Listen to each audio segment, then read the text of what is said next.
Hello, everyone. Welcome to the Select Generation podcast. The millions of viewers listening. As you know, my name is Sam. Today, I'm joined by Nathan Mackenzie. So, Nathan is a native of Seattle, Washington.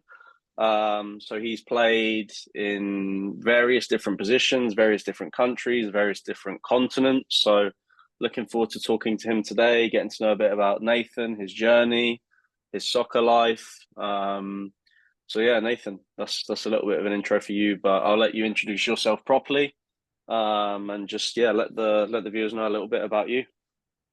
Yeah. Hi, my name is Nathan Mackenzie. Straight out of high school, I wanted to go pro, and my idea of that was to get to Europe and play at the highest level possible because that's where the top teams are. And so I ended up getting in contact with some academies in Argentina and in Spain with Select Generation. And ever since high school, I've just been traveling around and trying to get exposure and get in front of different teams. Good, got it. So, Nathan, talk to us. Obviously, you said after high school you wanted to be a professional. You still want to be a professional, but growing up in Seattle, how was the level? How was who you were playing with? What position you were playing? Like, tell us a little bit about you playing soccer, growing up in the US, and your teams. Yeah, so I've never really been like the star player on teams. I've always played at very low levels. Like I started with my first ever club was I actually started in rec leagues, and then I moved up to uh a select. Have you heard of select? It's North Shore Select, and I started at the bottom of the team, the C team in that club, and I ended up making my way up to the A team. And then after that, I went to my first premier club, and because I started to develop, I was getting better, and I just my drive for getting to a higher level, made me want to keep going. So I ended up going to a premier team, and from there, I started on the lowest team, the C team. I moved my way up and to the B team, and then from the B team to the A team, and I ended up being a starter on the A team. We had a super good season, ended up winning state and went to nationals. And then, well, so actually, first on my select team, when I was 12 years old, we went on a trip to Spain for the Nasty Cup, and that was when I really discovered my passion for the game because I just love the idea of playing against the top teams there. The best team we played against was Barcelona Academy. We did lose, but we made it to the semifinals, so which is where we played them. But it was an amazing experience. And then yeah, so then played all throughout high school, and then after high school, or actually on the premier team that I was playing for while I was in high school, we went to Surf Cup, and that's when I was kind of looking at trying to get in front of colleges and stuff. So I was reaching out to colleges, and my email I saw an email for a team or an academy in Argentina, and you had to like ask request to be looked at. And so I thought, why not? Might as well. And I did. And then after the tournament, they reached out to me, and they said that I had what it takes to, you know, continue to develop to get to the highest level. And I ended up doing it after high school, and I was in Mendoza, Argentina for 10 months. I ended up making the trial team, but there's lots of problems in that academy. It was a crazy experience, a lot of corruption, and um, so the trials that I had were not legit. Um, but then after that, ended up moving back to the U.S. and I was playing futsal for a bit, for a few months, and then got in contact with Select Generation, and they helped get me to England, where I got to play with a bunch of different semi-professional teams as well as a college. And then right after that, I went to Spain to get coaching from the Unionistas de Salamanca coaches, and now I'm back here in the U.S. looking to play USL 2. Got it. Awesome. Yeah, that's great. Yeah, it's a lot of soccer. So Yeah. I think you're a unique one on the podcast, Nathan, because you've done a lot. You've been to a lot of places. You played for a lot of coaches. You've had a lot of different experiences. So, what would you say so far has been your like favorite soccer experience? If there was like a game or a training session or just a place or a team that you could go back to from Argentina, from Spain, from England, from being in the US, like, is there a moment or a week or a team or something that you're like, yeah, that was where I feel like I developed the best or I was at my best? Yeah, to be honest, despite how hard the Argentina Academy was, I felt like that was the best experience, not just in soccer, but to develop as like a person. Just because I learned, that was the first time being away from like the luxuries of America, so I really learned to appreciate what I had here. And then for the soccer part of it, I mean, it's Argentina. Like we were playing against the top teams there, so it's just the competition was amazing. And we're full time footballers, playing every single day, had games almost every week. It was great. I really developed there. Good. What what do you think is the differences between soccer in Argentina, between soccer in America, between England, between Spain? Like from all of your experiences, how is soccer different in each culture or each country? Um, Spain and Argentina are very similar. A lot of the um I don't know what you call it, the just like the triangle passing, very close quarters, very fast passing. In England, because I was playing the lower level, it was like step 3 and step 4. They play more, long balls. It's not very close. They had a lot of big guys that they were using, so it was like speed and strength mostly versus more technical in Argentina and Spain. And in the US, I'd say it's just because I haven't played at a very high level in the US. I've only really noticed that it's kind of similar to England, where they play mostly long balls, and like the teams here in the US, I feel like they'll have like a few like star players that they kind of build the team around versus everyone has like a role. They kind of just have a guy and they play through him. Um, but that's what I'd say the differences are. Good. Yeah, I can see that. I mean, I think in the UK or in England, definitely at the lower level, obviously at the top level, we have the Premier League, but even Championship, League One, League Two, like it's long ball, second balls. And that's kind of like college soccer, to be fair. Like a lot of college soccer is second balls, is winning ugly, is, compared to Spain, where it's like switching the play side to side, building, not a lot of long ball. So I definitely agree with you on that. And then from your experiences, so you've obviously played at the semi-professional level, had that experience. In your opinion, what do you think it takes to make it as a? What do you think differentiates being a semi-professional footballer to being a professional footballer? Yeah, to be honest, it's like I mean, I'm sure everyone's heard this, but like professionals, like they take all like the simple things and they just perfect it. Or nothing's perfect, but you know what I'm trying to say. They do it very very well. All the little details, they know how to do it. You know, I don't want to say perfectly, but you know what I'm trying to say. So I would say like just you have to be as good on the ball, as you possibly can. Like the first touch is everything. Um, it's and you also have to know a lot tactically as well, so you can know how to beat the other teams because they're very very intelligent players at the professional level, and it's a lot to think about. I couldn't tell you much about it just because I'm not there yet, but Yeah, that's what I noticed that the differences between because I've played against some professionals and I just don't yeah. think on the same level as them. How would you think? How do you think tactically you've developed from going outside of America?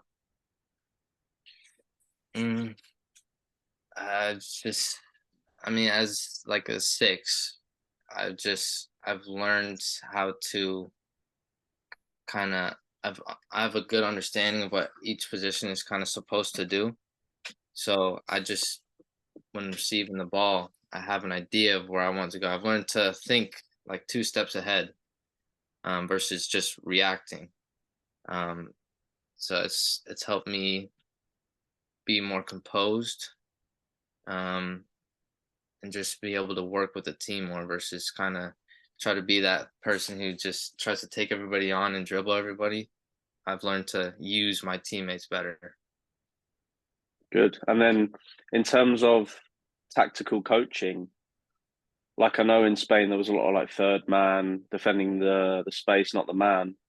Mhm. Um, from your experience, the coaching style that you received in the US versus the coaching in Argentina and Spain and England, how do the coaches differ in terms of their style and the way they deliver sessions? Um, the coaches will. I notice in Spain they really take the time to like actually walk you through things, versus the coach will kind of, in the US anyways, they'll tell you what to do and then they'll just kind of send you off and let you make mistakes and stuff. Versus in Spain, what they did, they were, they'd send us to go play, but then they'd really break it down. Like we'd be pausing like every 5 minutes to kind of have everyone stop and look around to learn what the mistake you made to fix it right there. Yeah, yeah, I think so. I mean, when I was watching the sessions, I was like, wow, this is great. Like they're breaking it down, they're telling you what you did well, what you did wrong. In England, whenever I was growing up, it was kind of like you do the session and you kind of see how it goes and then fix it. But in Spain, it's like if it's not right from the start, like they'll fix it from the start.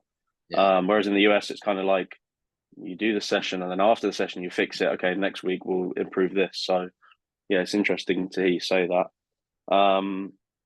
Nathan, what advice would you give to a player who's playing in the US who knows they want to be a professional soccer player, but they know that it's not really going to happen in the US and there's so much soccer outside of the country and they've never experienced any soccer outside of their local club. Like what advice would you give to that player?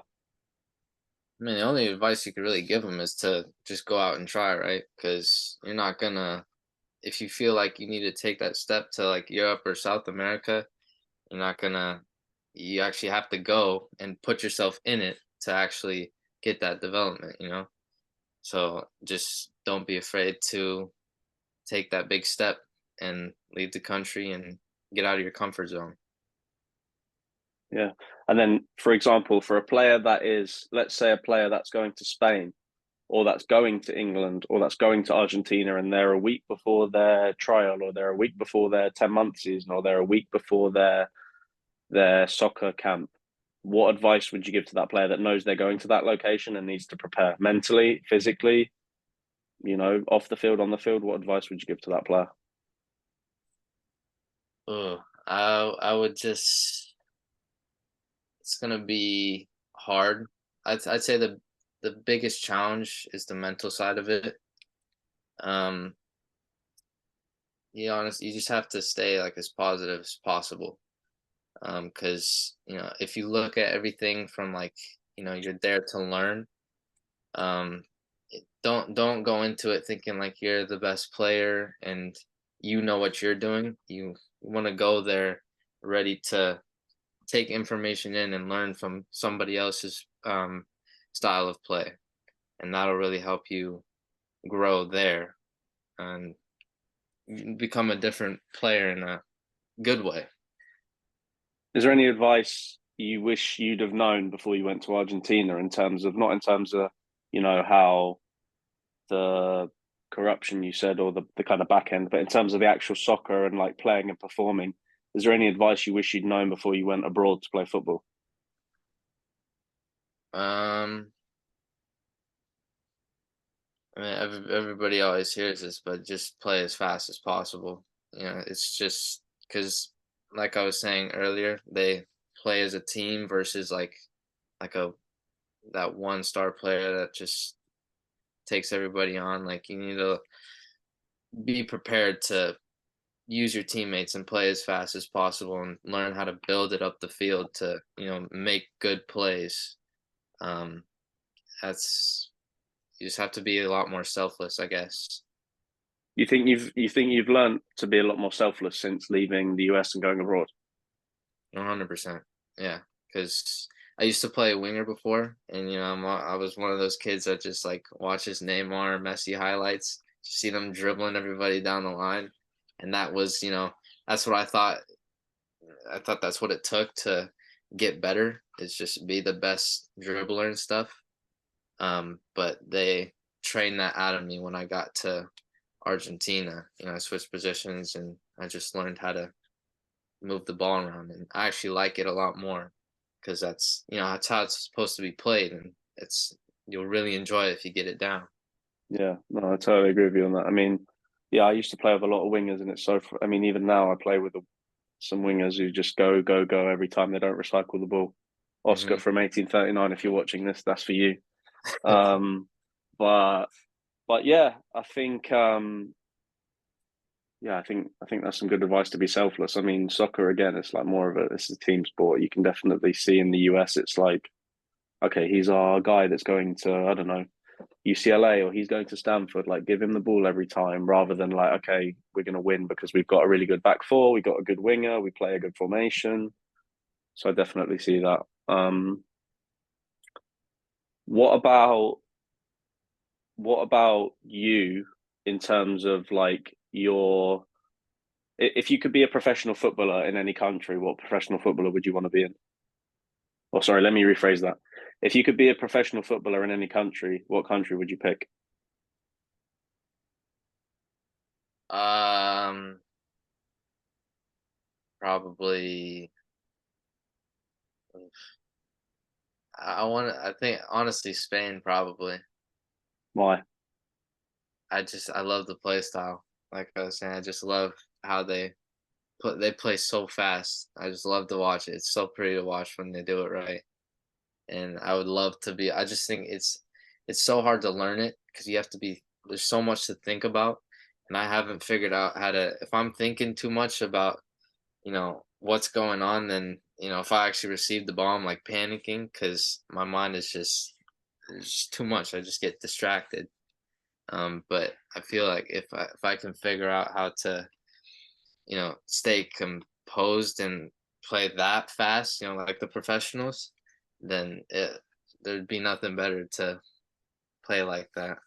Yeah, I feel you. What about so obviously you went to Spain to play for a couple of weeks. How was playing in Spain like compared to your other experiences? Like, do you think the style was different? Like playing in Spain, what do you think you developed? One thing we really worked on was playing with the third man. That was probably like the main thing. So, like I said, that triangle always it helped us really always find that, like to always be able to play with each other to get out of tight situations. And if it gets too tight, then look for the long ball to switch to the other field or the other side of the field. Sorry. That was like the main thing that we worked on, and I understood it as a midfielder, and it was really well. It worked out really well. How did you transition from a winger to a midfielder? I just I noticed that I felt like I wasn't getting enough time on the ball, and I want to develop.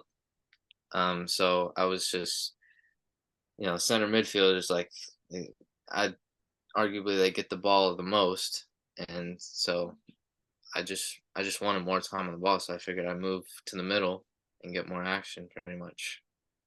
Yeah, right. And then how, how do you think how do you think you obviously I know you said playing as a six, you feel like you can see the game better and you understand the game a bit better, but what do you think your qualities are as a six coming from a winger? Like, do you think because you've played wing, you can kind of know how they work, or you know where they want the ball to their feet or in behind? Do you Yeah. think like your kind of versatility over your career, do you think that's helped you become the player you are today? Yeah, as a winger, they're kind of they have like their back to the line, so they get to see the field. They just have a different perspective, and going to so I got to, watch center midfielders. I see like the different spaces that they have, like when they can turn and stuff like that. And so getting to move there, I kind of know what's gonna happen. I know what to expect. So it really helped me to learn how to turn and play out more. And as a winger, not getting enough time on the ball, I know when to switch it. If it's feeling really crowded on one side, I just have that in the back of my head, so I know when I get the ball, I can switch it, and that's to the open side of the field, and then we attack from that side. Got it. Great. That's good. Okay, I think that's about it really, in terms of questions. Let me think. We'll get one really good reel out of you, Nathan. We've done advice. What else could we do?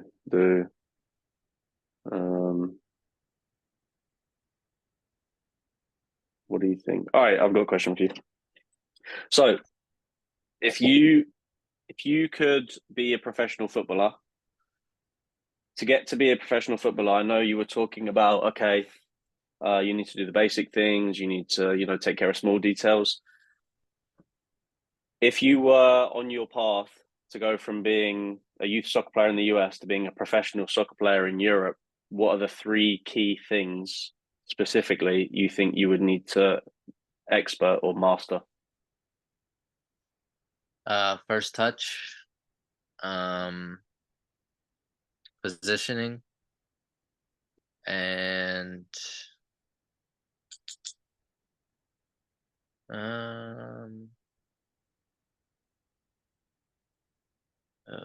first touch, positioning.